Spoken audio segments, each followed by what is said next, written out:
Assalamualaikum warahmatullahi wabarakatuh. Waalaikumsalam warahmatullahi wabarakatuh.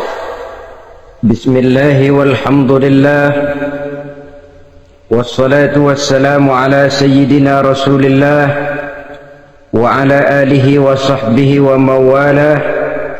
La hawla wa la quwwata illa billah, amma ba'du. Saudara-saudara kaum muslimin yang berbahagia, di dalam kehidupan ini kita senantiasa mengambil iktibar, contoh dan teladan dari orang-orang sebelum kita. Itu sebabnya kepada baginda Nabi kita Muhammad sallallahu alaihi wasallam Allah subhanahu wa ta'ala menjelaskan cerita para nabi sebelum beliau dalam ayat "Tsumma naqussu 'alaika min amba'ir rusuli ma nusabbitu bihi fu'adak." Demikianlah kami ceritakan kepadamu wahai Muhammad sebagian dari kisah para rasul-rasul sebelum kamu yang dengan itu akan memperkuat hatimu, meneguhkan keyakinanmu dan memantapkan pendirianmu. Inilah manfaatnya belajar dari sejarah. Jadi jangankan kita, baginda Nabi sendiri pun oleh Allah subhanahu wa ta'ala diceritakan sejarah para nabi sebelum beliau yang dimusuhi oleh umatnya, yang dicaci maki oleh kaumnya, yang terusir dari kampung halamannya, bahkan sampai ada yang terbunuh oleh umatnya. Itu seluruhnya merupakan iktibar manusabbitu bihi fu'adak, untuk memantapkan langkahmu, meneguhkan keyakinanmu dan menguatkan pendirianmu menghadapi perjuangan ini. Sehubungan dengan itu, pada pertemuan kali ini Al-Fakir ingin menyampaikan satu cuplikan kecil dari kehidupan seorang sahabat utama baginda Nabi, yaitu Sayyidina Umar ibn al-Khattab radhiyallahu anhu. Beliau adalah Umar bin Khattab bin Nufail bin Abdul Uzza dari suku Quraisy, golongan Bani Adi. Perawakannya tinggi, kekar dan gagah, melambangkan sifatnya yang pemberani, tegas dan tidak pernah kenal takut kepada siapapun.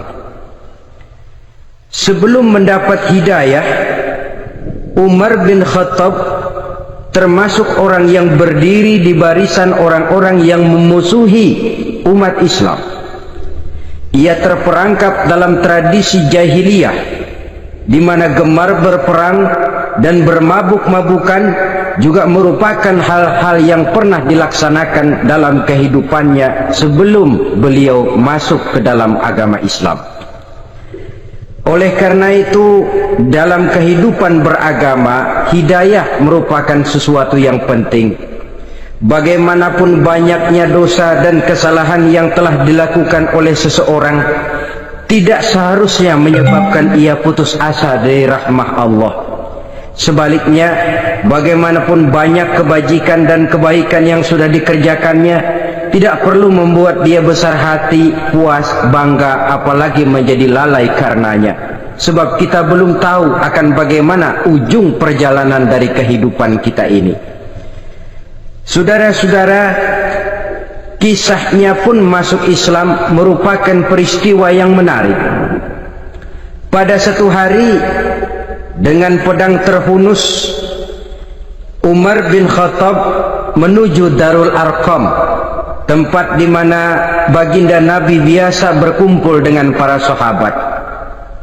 Melihat mukanya yang beringas, matanya yang nanar, orang sudah menyangka dan mengerti ini tentu akan terjadi pembunuhan.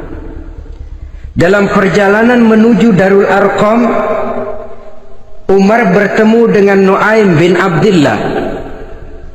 Nuaim bertanya, "Ya Umar, mau kemana ente?"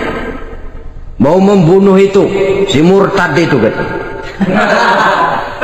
"Si murtad yang mana?" Yang mana lagi? Itu yang memecah belah kita, yang menghina berhala-berhala kita, yang menjelek-jelekkan nenek moyang dan keturunan kita. Siapa lagi kalau bukan Muhammad? Kata Nuaim Umar, nggak salah, tidak salah lagi. Salah Umar. Salah kenapa? Apa kamu nggak malu? Kamu mau pergi membunuh Muhammad, sementara adikmu sendiri Fatimah, dia sudah termasuk salah seorang pengikut Muhammad. Mendengar ini, muka yang memang tadinya sudah marah dan merah, tambah jadi kelabu. Bukan main mangkalnya Umar bin Khattab. Orang lain dia musuhi, orang lain dia kejar-kejar. Ini malah adiknya sendiri menjadi pengikut dari baginda Nabi. Tidak jadi menuju Darul Arqam, dia berangkat ke rumah adiknya Fatimah. Adapun di rumah Fatimah sedang berkumpul Fatimah, suaminya Sa'id bin Zaid, dan seorang sahabat Habbab ibnul Arad. Mereka sedang membaca Quran. Waktu itu Quran belum lagi dijilid macam sekarang, jadi masih merupakan suhuf atau lembaran-lembaran tercecer saja. Ketuk pintu, ya tentu tidak assalamualaikum karena dia belum Islam. Tok tok tok, siapa di luar? Umar. Mendengar suaranya saja, ini sahabat yang namanya Habbab ibnul Arad sudah lari ke belakang pintu. Sambil komat kamit baca doa mohon diselamatkan oleh Allah. Adapun Fatimah yang sedang memegang suhuf, lembaran tulisan Quran itu, menyembunyikan suhuf itu di belakang bajunya. Umar masuk. Fatimah, saya bang, apa benar berita yang saya dengar? Berita apa itu bang? Bahwa kau sudah masuk Islam. Bang, andai kata Muhammad memang benar, bagaimana?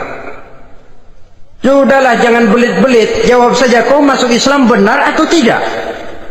Ya. Saudara hadirin, begitu dikatakan iya, tangannya langsung melayang, menampar muka adiknya ini, sehingga mengalir darah dari hidungnya. Suaminya Sa'id bin Zaid yang mencoba melindungi istrinya, dipegang lehernya, dibanting, diduduki dadanya. Oh, ini jawara ini.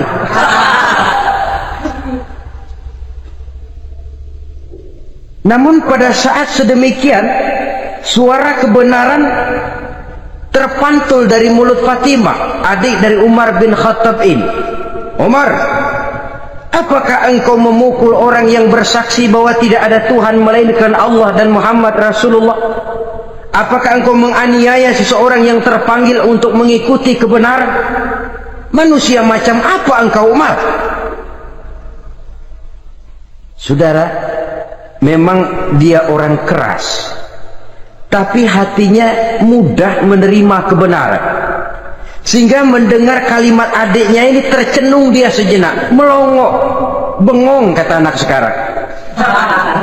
Ini kalau tidak karena keyakinan yang mantap, tidak mungkin orang ini, anak adik saya ini bicara macam begini. Umar, mengapa engkau memukul orang yang bersaksi bahwa tidak ada Tuhan melainkan Allah dan Muhammad Rasulullah? Mengapa engkau pukul orang yang mengikuti kebenaran, menerima hidayah dari Allah? Begitu yakin dan mantapnya, walaupun di tengah satu hal yang sangat menakutkan.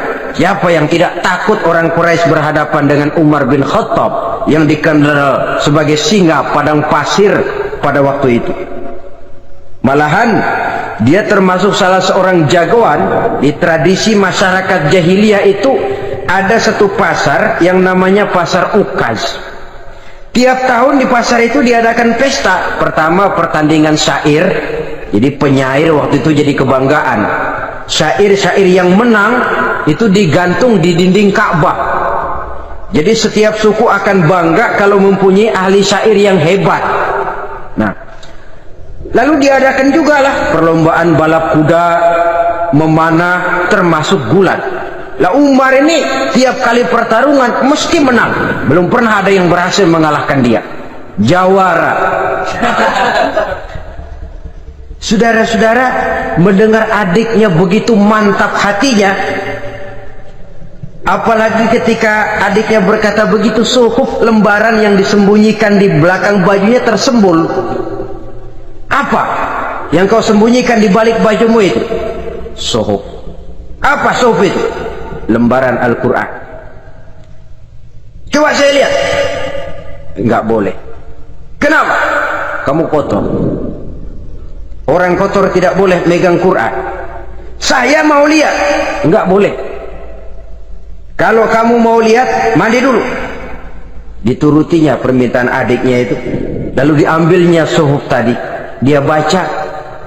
Kebetulan ayat yang dibacanya ayat pertama dari surah Toha yang berlanjut dengan ayat 14 pada surah yang sama. Dia baca, Bismillahirrahmanirrahim. Toha ma anzalna ilaikal qur'ana litashqa illa tazkiratan liman yakhsha.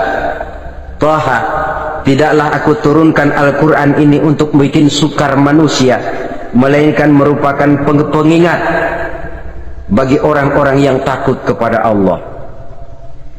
Lalu pada ayat ke-14, Innani anallahu la ilaha illa ana fa'budni. Sesungguhnya akulah Allah, tidak ada Tuhan melainkan aku, maka hendaknya hanya kepadakulah kamu menyembah. Wa aqimis sholata li dzikri, dirikanlah salat untuk mengingat aku. Inna sa'ata atiyatun akadu ukhfiha litujza kullu nafsin ma tas'a. Sesungguhnya kiamat itu pasti akan datang, yang sengaja waktunya kami tidak beritahukan kepada kamu semua, untuk kami balas segala setiap orang tentang apa saja yang telah mereka lakukan dalam kehidupan di dunia ini. Setelah membaca ayat ini, gemetar tangannya. Ah, ini sih nggak main-main ini. Ini belum pernah saya baca ajaran semacam ini. Tidak patut orang yang mempunyai kitab suci semacam ini dimusuhi. Ini sesuatu yang benar. Tergetar jiwanya.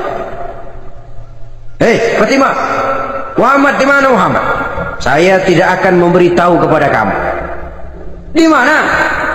Saya tidak akan memberitahu. Lebih baik kau bunuh saya kalau memang maksudmu mau mencelakakan Muhammad.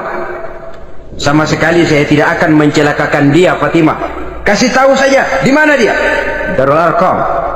Bergegas dia menuju Darul Arqam. Di dalam Nabi memang sedang kumpul dengan para sahabat. Termasuk ada Sayyidina Hamzah yang juga terkenal jawara juga. Ketuk pintu. Ketuk pintu. Siapa di luar? Umar. Di dalam ini geger sebagian sahabat. Umar datang ini pasti bencana.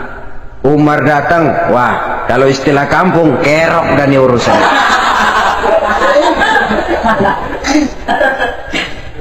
Tapi baginda Nabi menenangkan mereka. Tenang, mudah-mudahan ada hikmahnya.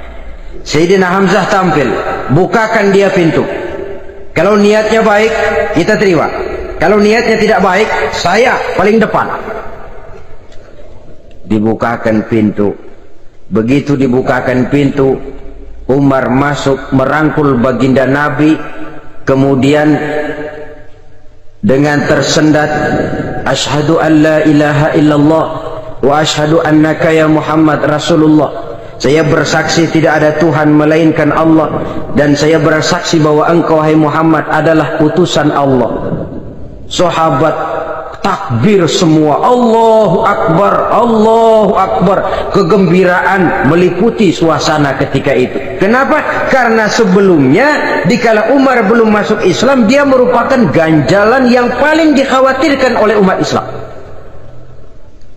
Setelah dia masuk Islam, jelas merupakan satu keuntungan yang sangat besar. Dan dia tertarik kepada Islam bukan karena bujuk rayu orang, tidak karena diberikan harta, tidak karena diiming-iming oleh kedudukan tinggi. Tapi karena kebenaran, hidayah menembus hatinya melalui wasilah ayat dalam surah Thaha yang dibacanya melalui suhuf yang dipegang oleh adiknya tadi. Sejak saat itu berubah 180 derajat Umar bin Khattab radhiyallahu anhu. Tetapi tetap dengan sifatnya keras, tegas, dan tidak pernah kenal takut kepada siapapun. Cuma kalau sebelum Islam dia kerasnya kepada Islam, setelah dia masuk Islam muter arah kepada siapapun yang memusuhi Islam, dia bersikap keras, tegas, dan tidak pernah kenal takut. Bahkan setelah beliau masuk Islam, satu hari ketika di Darul Arqam kumpul-kumpul, waktu itu Nabi belum berdakwah secara terbuka karena pengikut masih sedikit. Sayyidina Umar usul, "Ya Rasul, ada apa Umar? Alasna 'alal haq fi mamatina wa mahyana." Ya Rasul, bukankah kita ini berdiri di atas sesuatu yang benar? Bukankah mati kita, hidup kita untuk melaksanakan sesuatu yang benar? Bala ya Umar, betul Umar. Wallazi nafsi biyadih, innakum la'alal haq in muttum wa in hiyitum. Demi Allah Umar, kata Nabi, sesungguhnya kamu dan kita semua berdiri di atas kebenaran, hidup ataupun mati. Setelah mendapat jawaban begini, Umar masuk kepada tujuan pembicaraannya. Izan ya Rasul, fafimal ihtifa. Kalau memang begitu ya Rasul, kalau memang kita yakin kita berdiri di atas kebenaran, kita hidup karena kebenaran, kita mati pun memperjuangkan kebenaran, fafimal ihtifa. Kenapa mesti ngumpet-ngumpet? Kenapa harus sembunyi-sembunyi?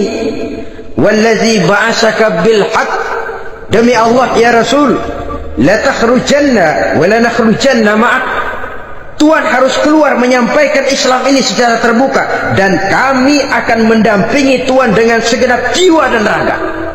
Sekali masuk Islam gak tanggung-tanggung.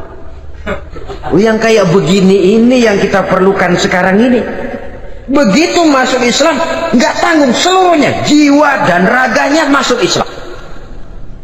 Beliau yang pertama kali mengajukan ide, kenapa harus dakwah sembunyi ya Rasul? Wong kita berdiri di atas kebenaran, memperjuangkan sesuatu yang hak. Kalau kita mati, kita pun mati membela kebenaran. Kenapa mesti fafimal ikhtifa? Kenapa harus sembunyi-sembunyi? Mulai sekarang mari keluar ya Rasul, saya akan dampingi Tuhan, nyawa taruhannya. Saudara hadirin yang saya hormati, selalu dia tempat-tempat yang pernah dia melaksanakan maksiat sebelum dia Islam, selalu dia kunjungi, sampai dia berkata, tidak ada tempat yang pernah saya melakukan kesalahan sebelum saya Islam yang harus saya tutupi dengan kebajikan setelah saya Islam sekarang ini. Bahkan ada satu riwayat menjelaskan beliau itu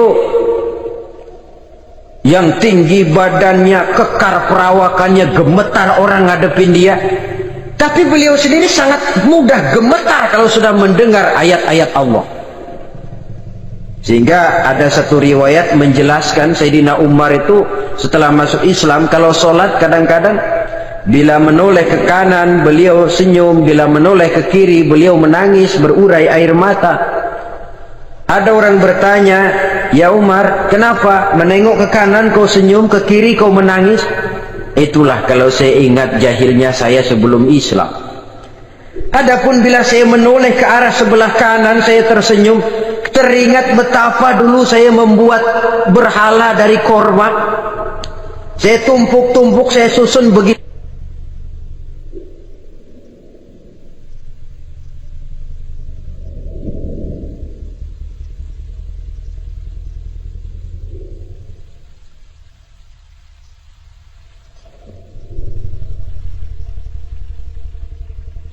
Itu rupa, setelah saya sembah saya makan itu korma.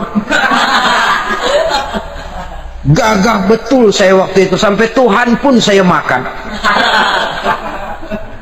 Adapun kalau saya menoleh ke kiri teringat putri kesayangan saya yang terbawa oleh tradisi jahiliyah, takut menanggung aib, merasa malu mempunyai anak perempuan, sampai dia terkubur hidup-hidup. Berurai air mata saya mengingat semua itu. Padahal Nabi sudah memberikan jaminan.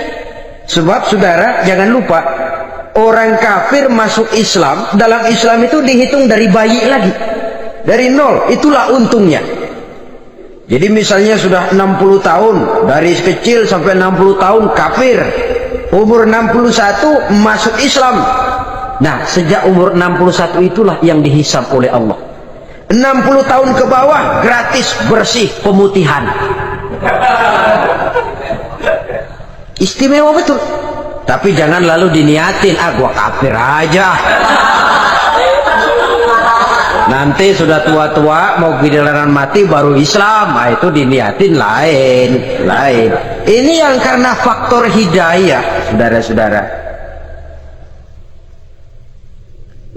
Nah, cintanya kepada baginda Nabi luar biasa. Dalam setiap pertempuran beliau selalu di front terdepan.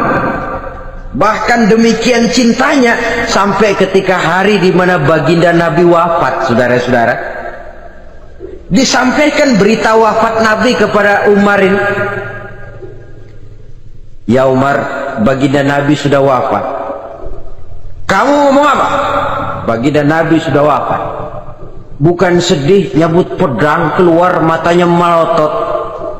Siapa yang bilang Muhammad mati, saya tabas batang lehernya.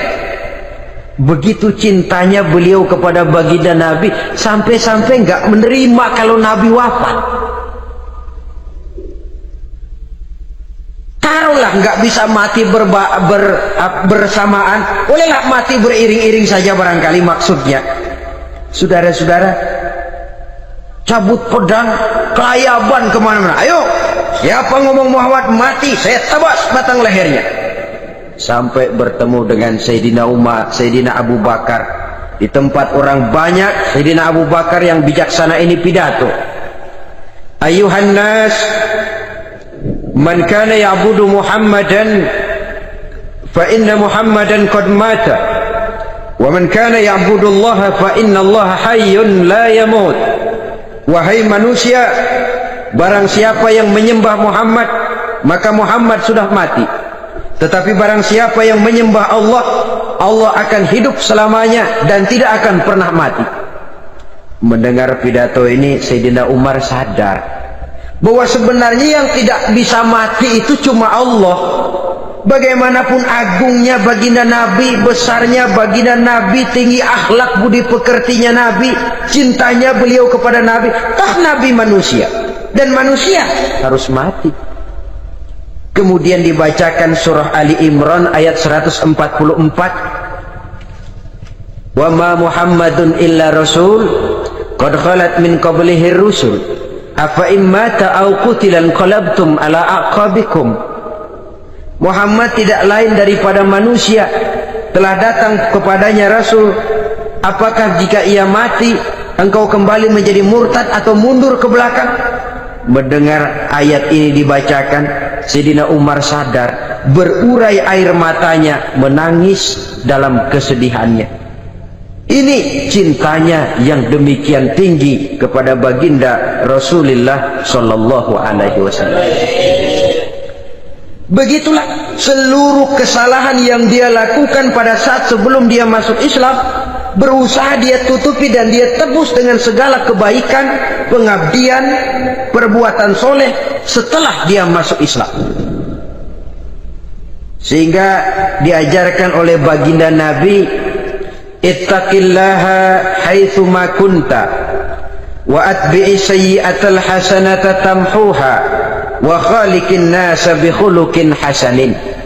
Bertakwalah kamu kepada Allah, kata Nabi, dimanapun saja kamu berada. Jadi takwa tidak kenal tempat. Dimanapun saja kamu berada, bertakwalah kepada Allah.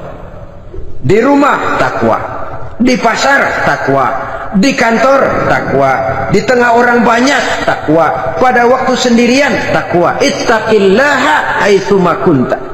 Bertakwalah kau kepada Allah dimanapun saja kamu berada. Jangan takwa pakai tempat. Di masjid takwa, di kantor nyolong. Itu tidak haitsu makunta, yang diajarkan oleh Nabi. Dimanapun kamu berada, bertakwalah kepada Allah. Wa atbi'i sayyi'atal hasanah tamhuha, dan iringi perbuatanmu yang salah dengan kebaikan.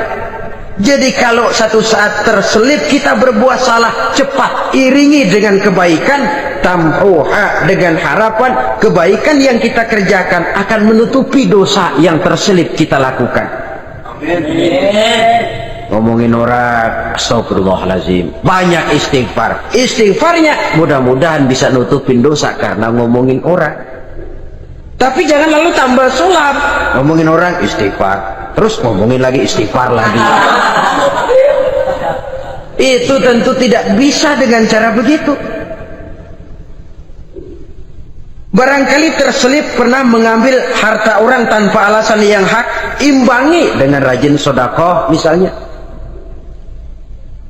Barangkali pernah menyakiti hati orang, imbangi dengan perbuatan yang bisa menyenangkan hati orang lain. Itu namanya mengiringi perbuatan yang bersifat salah dengan kebajikan. Ini yang dilakukan oleh Sayyidina Umar. Setiap pelosok hampir dia datangi, tempat-tempat di mana dia pernah melakukan kesalahan sebelum Islam, di sana dia tegakkan kebajikan dan kebaikan. Kegagahannya, keperkasaannya, keberaniannya sepenuhnya bulat-bulat sudah diwakafkan untuk kepentingan Islam. Saudara hadirin yang saya hormati, diperlukan orang-orang yang punya keberanian macam Sayyidina Umar. Berani karena panggilan hidayah, bukan berani babi. Babi berani juga, babi cuman nyeruduk. Artinya berani yang tanpa pertimbangan. Berani yang tanpa pertimbangan pada akhirnya akan menyulitkan kita sendiri.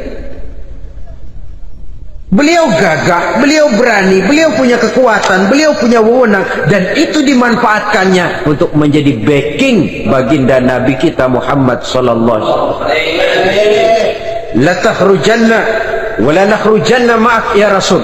Rasul, keluar, sampaikan dakwah secara terbuka. Saya akan mendampingi Tuhan. Jika ada yang ganggu Tuhan, saya paling depan. Backing yang mendampingi Rasul untuk menyampaikan risalah Islamiyah ini. Saudara hadirin yang saya hormati, wa khaliqin nasa bi khuluqin hasanin, kata Nabi, dan pergaulilah manusia dengan akhlak yang baik, karena dengan ini kau bisa mengambil hati orang.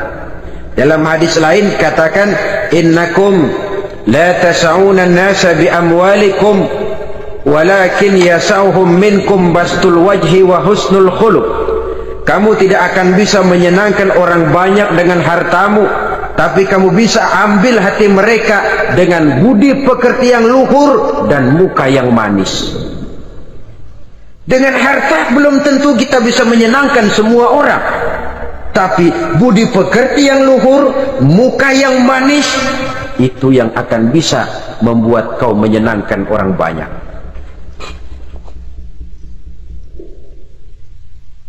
Setelah baginda Rasul wafat, pernah ketika berkumpul, Sayyidina Abu Bakar berkata kepada Sayyidina Umar, ya Umar, saya baiat kamu untuk menjadi khalifah. Jawab beliau, sayalah yang akan membaiat Tuan. Tapi Anda lebih utama dari saya Umar. Keutamaan saya akan saya berikan kepada Tuan untuk mendukung kekhalifahan Tuan.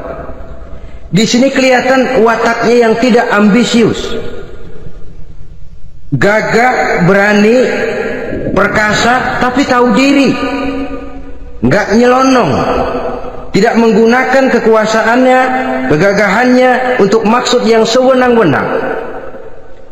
Oleh karena itu setelah Sayyidina Abu Bakar wafat, beliau dilantik menjadi khalifah. Keluarlah pidatonya yang terkenal, Ayyuhan nas, inni qad wullitu alaikum walastu bi khairikum. Hai manusia, aku telah dipilih menjadi pemimpin kamu. padahal aku bukanlah orang yang terbaik di antara kamu. Kalau tidaklah karena aku melihat keutamaan, keteguhan yang dapat melindungi kalian, berat rasanya aku memikul amanah ini. Sebab apa? Alangkah beratnya menunggu datangnya perhitungan di akhirat nanti terhadap Umar. Ini yang jadi motifnya memegang jabatan khalifah. Sungguh berat bagi Umar menunggu datangnya saat perhitungan, sehingga seolah-olah kalau bisalah jadi Umar bin Khattab saja, jangan jadi khalifah kalau bisa. Tapi moya umat sudah kadang memilih, sehingga benar kalau dalam satu hadis Nabi pernah mengajarkan jangan memberikan satu jabatan kepada orang yang memintanya. Sebab orang kalau sudah minta jabatan, apalagi pakai jilat-jilat, pakai upeti-upeti, tentu ada tendensinya. Ada batu di balik udang. Kalau udang di balik batu kan mungkin nggak kelihatan, tapi kalau batu di balik udang kelihatan betul itu. Ada maunya, ambisinya. Jangan memberikan satu jabatan kepada orang yang memintanya. Seakan di batinnya Sayyidina Umar menyesali, kenapa Umar nggak jadi Umar saja, kok mau jadi khalifah gitu. Alangkah berat perhitungan buat saya di akhirat nanti. Nah, setelah jadi khalifah, sebagai satu i'tibar, saya akan mencoba mengemukakan beberapa sifatnya yang menonjol untuk pelajaran buat kita semua. Pertama, sikapnya terhadap keluarganya setelah beliau menjadi khalifah. Kedudukan sebagai keluarga Umar bin Khattab bukan merupakan kedudukan istimewa. Itu ditanamkan betul kepada keluarganya. Jangan karena bapakmu khalifah lalu mentang-mentang anak khalifah kau merasa dapat fasilitas, merasa bisa berbuat semau-maumu. Kau harus punya tanggung jawab dan beban moral, memberikan contoh yang lebih baik kepada rakyat. Ini yang ditekankan kepada keluarganya. Kalau beliau mau mengeluarkan undang-undang itu lebih dahulu dibicarakan di tengah keluarganya, kumpul anak-anaknya. Ini akan ada undang-undang begini. Siapa di antara kalian mau mentaati, persilakan, yang tidak pun persilakan. Tapi saya ingatkan, kalau ada dari keluarga Umar yang melanggar peraturan yang saya keluarkan ini, saya akan menghukumnya 2 kali lipat karena dia keluarga saya. Menghukumnya 2 kali lipat karena dia keluarga saya. Jadi bukan mentang-mentang anak babe lalu kebal hukum. Tidak. Siapa yang di antara kalian melanggar peraturan ini, akan aku kenakan hukuman 2 kali lipat karena dia keluarga. Nah, saudara hadirin yang saya hormati, lalu berwibawa, dijaga betul keluarganya. Suatu hari beliau datang ke rumah putranya Abdullah bin Umar. Ketika masuk, dilihatnya Abdullah bin Umar sedang makan daging. Makan daging, merah muka Umar. Mentang-mentang anak khalifah ya, mentang-mentang anak Amirul Mukminin ya, kamu makan daging. Lihat tuh, rakyat kita masih banyak yang kelaparan, makan daging, makan roti keras. Padahal itu halal, sesuatu yang diperoleh dengan usahanya sendiri. Tetapi begitu hati-hatinya Umar untuk menjaga pandangan orang. Keluarga khalifah merupakan beban moral sebab akan dijadikan contoh oleh rakyatnya. Mentang-mentang anak khalifah ya, makan daging. Lihat tuh rakyat, roti keras digarotin. Lain saat beliau pergi ke satu pasar. Di situ dilihat ada sapi gemuk-gemuk.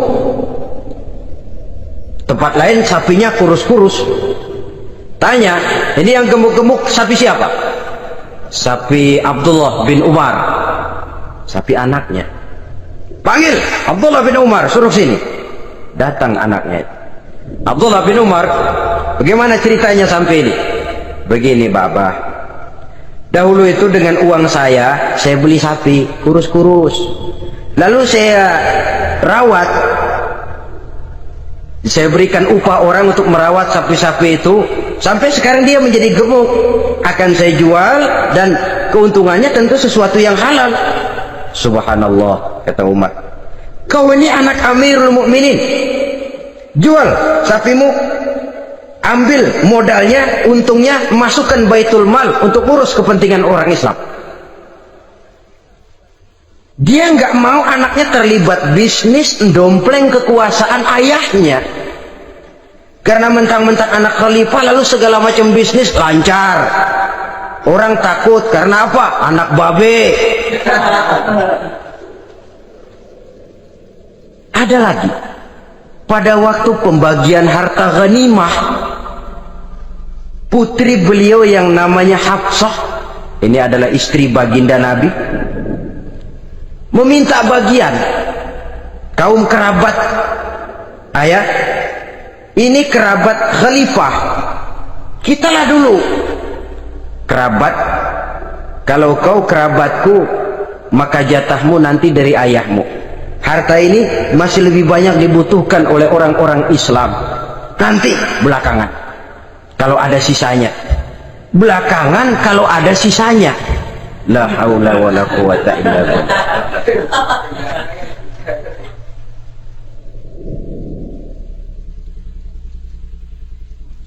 Saudara hadirin, itu terhadap keluarganya. Kemudian apa sifat-sifat yang menonjol dari kepemimpinannya? Pertama, kesederhanaannya.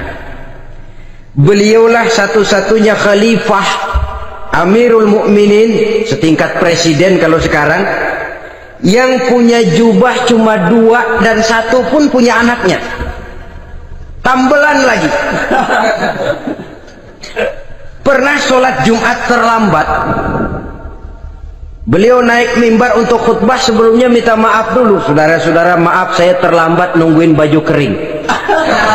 Seorang khalifah nungguin baju kering, sederhana dalam kehidupannya. Mari kita ambil satu cerita lagi. Pada waktu beliau jadi khalifah, yang diangkat jadi gubernur di Mesir adalah Amr bin As. Amr bin As hidupnya lebih mirip kaisar. Istananya besar, pakaiannya bagus-bagus. Nah, yang paling mengganggu pikiran Amr bin As, di sebelah istananya ini ada gubuk reok kepunyaan orang Yahudi lagi. Ini nggak pantas bener, masa di samping istana gubernur ada gubuk reot, orang Yahudi lagi yang punya.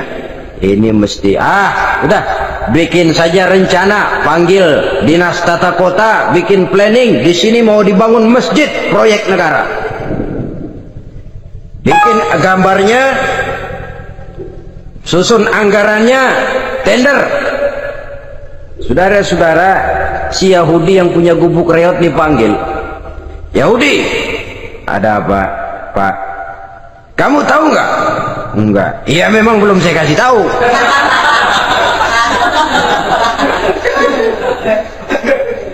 Ada apa, Pak? Itu kamu punya gubuk, tahu, kena proyek. Proyek apa, Pak? Kami mau bangun masjid besar di situ, dan tidak sesuai ada gubuk reot di samping tempat gubernur. Jadi maksud Bapak, gubukmu, tanah-tanahnya mau saya bebaskan, saya beli. Enggak mau, Pak, saya enggak mau jual. Saya bayar 2 kali lipat. Enggak mau. 3 kali lipat, 6 kali lipat juga enggak mau, Pak. Saya dari muda peres keringat banting tulang cuma segitu-gitunya, Pak, tempat saya tinggal. Gubuk reot sama tanahnya sedikit, makmur saya, Pak, cuma rumah sama sumur.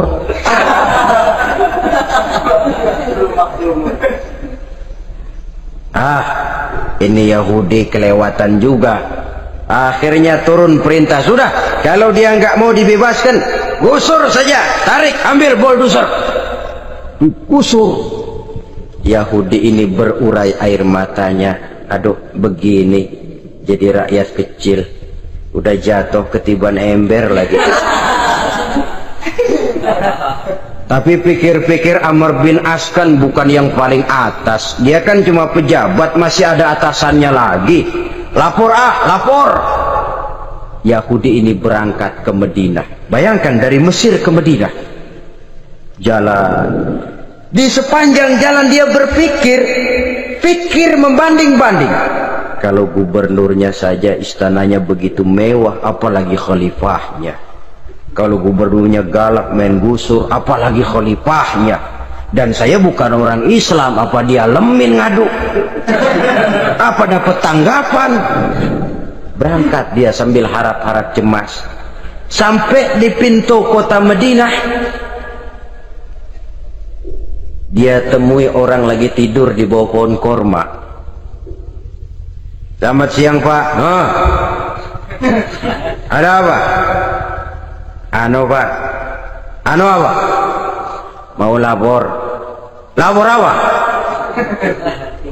Bapak tahu Khalifah Umar bin Khattab? Tahu? Istananya di mana Pak? Istananya di atas lumpur. Di atas lumpur. Di atas lumpur. Pengawalnya banyak Pak. Banyak. Siapa Pak? Yatim piatu, janda-janda tua, orang-orang miskin, orang-orang lemah, itu pengawalnya. Pakaian kebesarannya apa sutra apa Pak? Pakaian kebesarannya malu dan takwa. Saya nggak ngerti Pak. Itulah Umar bin Khattab. Lalu orangnya sekarang di mana Pak? Di depan ente. Rupanya yang dia tanya itulah orangnya. Gemeter Yahudi ini, keringat bercucuran. Coba, istananya di atas lumpur.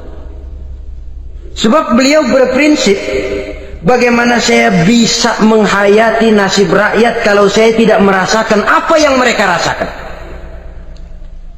Bagaimana saya nggak bisa tahu sakitnya lapar kalau saya belum pernah kelaparan? Itu prinsipnya. Istananya di atas lumpur. Para pengawalnya yatim piatu, janda-janda tua, orang-orang miskin, orang-orang lemah dan tidak mampu. Dan pakaian kebesarannya malu dan takwa. Kamu dari mana? Dari Mesir Pak. Ada apa? Mau laporan gubernur Bapak di Mesir yang namanya Amr bin As. Kenapa?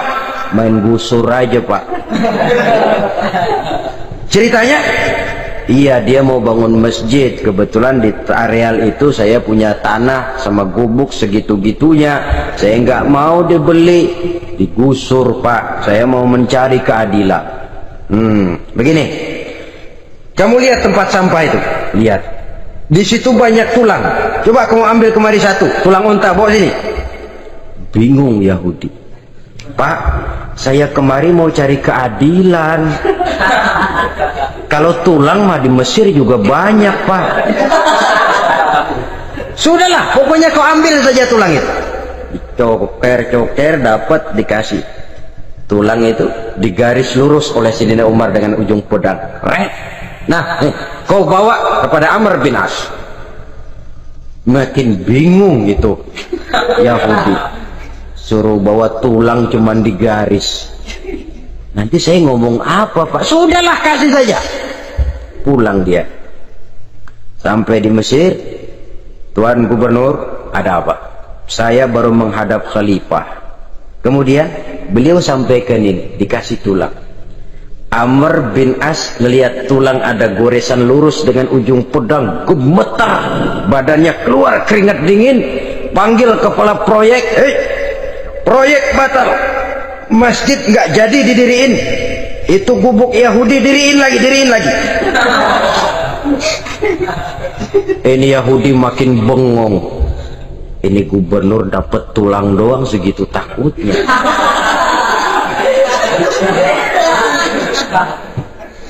Ada apa sebenarnya Tuan Gubernur? Kamu tahu? Ini nasihat pahit buat saya dari Amirul Mukminin Umar bin Khattab. Seolah-olah beliau bilang, hai Amr bin As, jangan mentang-mentang sedang berkuasa ya. Pada suatu saat kau akan jadi tulang-tulang kayak begini. Maka mumpung kamu masih hidup dan berkuasa, berlaku lurus dan adillah kamu seperti lurusnya garis di atas tulang ini. Red, lurus, adil, jangan bengkok. Sebab kalau kamu bengkok, nanti aku yang luruskan pakai pedangku. Siapa yang nggak ngeper digituin? Sampai akhirnya apa? Kata si Yahudi, Pak, kalau begitu Islam adil ya? Adil. Kalau gitu biarin dah, Pak, tanah saya. Mau kamu jual? Bukan saya jual, Pak, saya kasih aja dah. Campur gubuk-gubuknya, ambil aja dah.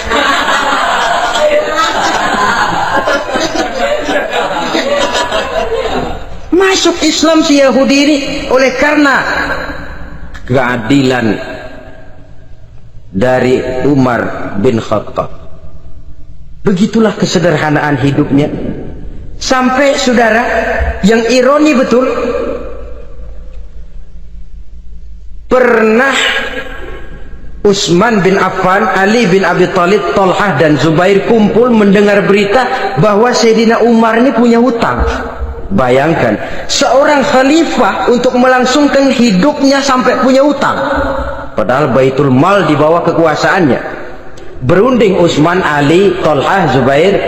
Kalau kita langsung ngomong sama Umar nggak enak dong, dia nggak bakalan terima. Lewat putrinya aja, Hafsah. Baik, Hafsah ngomong sama Umar, Abah, kenapa? Bagaimana kalau honor Abah ditambah, ditingkatkan supaya hutang bisa ketutup? Hafsah, saya Abah. Siapa yang nyuruh kamu ngomong begitu? Nggak ada. Ada. Saya tahu ada ini. Kalau nggak ada, kamu nggak mungkin ngomong begitu. Tapi orangnya kalau saya tuntut, mereka mungkin nggak mau. Sekarang saya mau tanya Hafsah, kau kan istri Rasul, betul? Nah, saya mau tanya, suamimu makanannya apa? Daging? Bukan. Roti. Tempat tidurnya kasur empuk? Bukan. Kain kasar yang kalau musim panas kami bentangkan, kalau musim dingin separuh buat tidur, separuh buat selimut. Pakaian yang dibelikan untukmu berapa banyaknya? Cuma 2. Nah, itu guru saya, orang yang paling saya cintai, dan itu yang saya ikuti. Bahkan setelah beliau wafat, Sayyidina Umar ini hutangnya ditanggungkan kepada anaknya Abdullah bin Umar, dan itu pun dilunasi dengan menjual rumahnya, sehingga rumahnya itu disebut Darul Qadha, rumah bayar hutang. Begitu kesederhanaannya. Jadi nggak pakai aji mumpung jadi khalifah lalu kayak ikan gurita, tangan yang mana aja megang. Itu kan mental monyet. Monyet itu kan begitu, tangan megang kiri kanan, mulut ngawal, kaki megang, temennya dikasih masih ngerampas juga. Monyet rakus betul itu. Itu kesederhanaannya. Kenapa kesederhanaan ini timbul? Karena sikap zuhudnya. Zuhud itu tarkud dunia li ajlil akhirah. Orang yang mengambil dunia hanya yang diperlukan dengan lebih mengutamakan kehidupan akhirat. Watak zuhudnya yang sangat menonjol. Dialah pahlawan yang paling berani di medan perang. Dialah imam yang paling khusyuk di masjid, dan tidak jarang kalau sholat sendiri, begitu membaca ayat yang menceritakan neraka, nangis berurai air matanya. Saudara hadirin ma'asyiral muslimin rahimakumullah. Jadi kesederhanaan dan kezuhudan ini bukan lewat teori disampaikan oleh Umar, bukan lewat penataran seluruh aparat, tidak, lewat contoh konkret. Inilah saya, contoh sederhana dan zuhud. Bagaimana saya akan bisa merasakan penderitaan kalau saya sendiri tidak pernah menderita? Bagaimana saya akan tahu sakitnya lapar kalau saya belum pernah kelaparan? Maka tanpa penataran, tanpa upgrading segala macam, berhasil karena prinsip keteladanan. Beliau jadi contoh utama. Dan sumber utamanya tentu tidak lain karena contoh dari baginda Nabi besar Muhammad sallallahu alaihi wasallam. 2, sederhana. Yang kedua, zuhud. Yang ketiga, sifat yang menonjol dari kekhalifahannya adalah adil. Kalau sudah bicara soal hukum, dia tidak pernah kenal kompromi. adalah seorang pemuka Nasrani masuk Islam, namanya Jabalah bin Aiham. Ketika dia bikin haji, kain ihramnya keinjak orang Arab yang hitam, Badui. Jengkel, dia merasa bekas tokoh, enak aja nih orang udah jelek nginjak lagi. Ditempeleng orang tadi. Orang ini lapor kepada Umar. Panggil Jabalah bin Aiham. Panggil. Kau ditampar? Betul Khalifah. Tampar dia. Tampar lagi. Dipukul orang itu di depan Sayyidina Umar. Jadi tidak karena kau ini bekas kepala suku, kau ini bekas orang terhormat, lalu ada kebijaksanaan yang tidak bijaksana, kebijaksanaan yang akhirnya jadi tidak bijaksana. Dan itu memang sudah dimulai dengan memblokir keluarganya. Tidak satu keluarganya pun yang boleh mempunyai perasaan bahwa menjadi keluarga khalifah merupakan fasilitas dan keuntungan. Kau jangan makan di atas punggungku, kau jangan menikmati fasilitas di atas keringatku. Dan tidak ada keinginan mewariskan jabatan khalifah kepada anak-anaknya. Pernah beliau musyawarah, saya bingung kenapa khalifah, gubernur Kufah ini sulit nyari orang. Diangkat yang lemah, rakyat ngeluh. Diangkat yang keras, rakyat juga ngeluh. Ada calon khalifah, kalau ini mah nggak salah lagi nih buat gubernur Kufah. Siapa? Abdullah bin Umar, anak beliau sendiri. Melotot matanya. Jangan macam-macam kau. Cukup satu orang Umar memegang jabatan. Kalau berhasil, kami keluarga Umar sudah merasakannya. Kalau gagal, cukup kegagalan seorang Umar. Tidak berusaha mengorbitkan anaknya, wah anak babeh diangkat jadi tidak, malah diblokir, cari yang lain. Tapi Abdullah bin Umar cukup syarat ya khalifah, dia orang bertakwa dan soleh. Yang takwa dan soleh bukan cuma anak Umar, anak orang lain juga banyak yang takwa dan soleh. Itu prinsipnya. Sehingga ketegasannya ini membuat orang jadi sungkan. Dan tidak seorang pun berani kirim-kirim upeti hadiah. Pernah itu ada pejabat dari Azerbaijan kirim makanan, kue, mending apa? Kue. Gitu dicicipi enak. Enak juga ya kue ini. Enak khalifah. Ini di sana apa makan rakyat biasa? Bukan, ini makanan orang-orang fit. Nah, dibungkus lagi itu kue. Dibungkus. Kontamu mana? Di luar.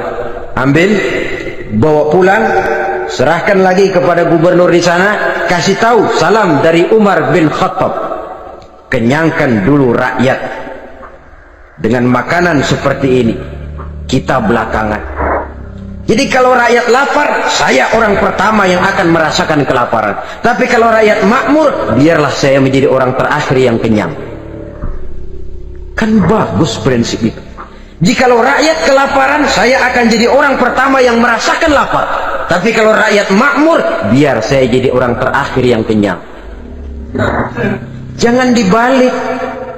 Pada saat rakyat kelaparan, dia kekenyangan. Dan selanjutnya, sikap keadilannya ini, saudara-saudara, menyebabkan hukum lalu jadi berwibawa. Pernah beliau jalan-jalan di lorong kota Madinah, di tempat yang namanya Harah bersama Aslam. Ada ibu-ibu, anaknya nangis, lapar ma, sabar dikit lagi matang katanya. Emang tuh ibu lagi ngerebus, bunyi air ngegulak, luguk. Umar lihati dari jauh, belum juga matang. Nih anak dari nangis lapar sampai capek nangis sampai tidur. Anak tidur, Umar samperin, Bu, yang masak apa sih kok nggak bisa matang? Saya nggak masak apa-apa tuan. Itu pating kerubuk apa? Ketika dibuka ya cuma air saja. Subhanallah, ibu sudah ngebohongi anak ibu sendiri. Habis harus bagaimana tuan?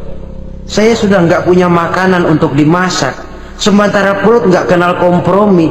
Jalan satu-satunya ya terpaksa anak saya bohongi. Saya bilang sebentar lagi matang sampai dia tidur sekarang ini. Memangnya Khalifah Umar gimana sih ngurusi rakyatnya? Subhanallah, dia orang zalim. Dia yang memegang urusan kami, tapi dia nggak tahu nasib saya. Anak kelaparan, keluarga terlantar. Oh begitu. Iya, zalim betul Umar bin Khattab itu. Kalau begitu ibu tunggu sebentar.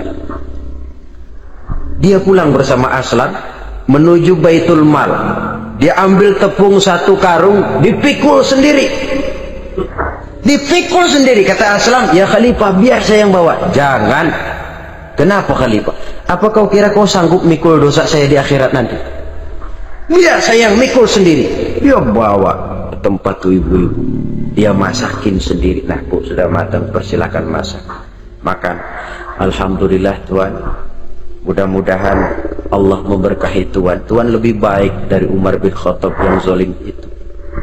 Memang sebenarnya Tuhan siapa, kata tuh ibu? Saya. Iya, saya ya Umar bin Khattab yang ibu bilang zalim itu. Gemetar si ibu. Gemetar si ibu. Tapi memang peka dan menghargai kritik orang. Tidak membungkam setiap orang yang nadanya sumbang atau berbeda. Kadang beliau berkata, saya khawatir karena orang terlalu segan dengan saya, lalu nggak ada yang berani negor kalau saya salah. Kan begitu biasanya. Karena sudah terlalu segan, lalu semuanya orang mau diaminin saja. Asal dibilang nggak benar, marah, jengkel. Lalu disingkirin, maunya diiyain, ingge, kulonuwun. Oke bos. Beliau bilang, saya khawatir kalau tidak ada orang yang mau menegur kesalahan saya jika saya terlanjur nanti. Tahu-tahu muncul orang, demi Allah, saya akan menegur Tuhan dengan pedang saya ini. Cerah mukanya, senyum bibirnya, alhamdulillah, anak muda, saya memerlukan orang macam kau yang berani berkata iya terhadap yang benar dan tidak terhadap yang tidak benar, apa dan bagaimanapun resikonya. Di sini kelihatan sikap beliau menghadapi orang yang berbeda pendapat. Keadilan, keberanian dan ketegasan, cepat menerima kebenaran merupakan serentetan dari sifat-sifat utama beliau sejak masuk Islam sampai menjadi khalifah yang kedua.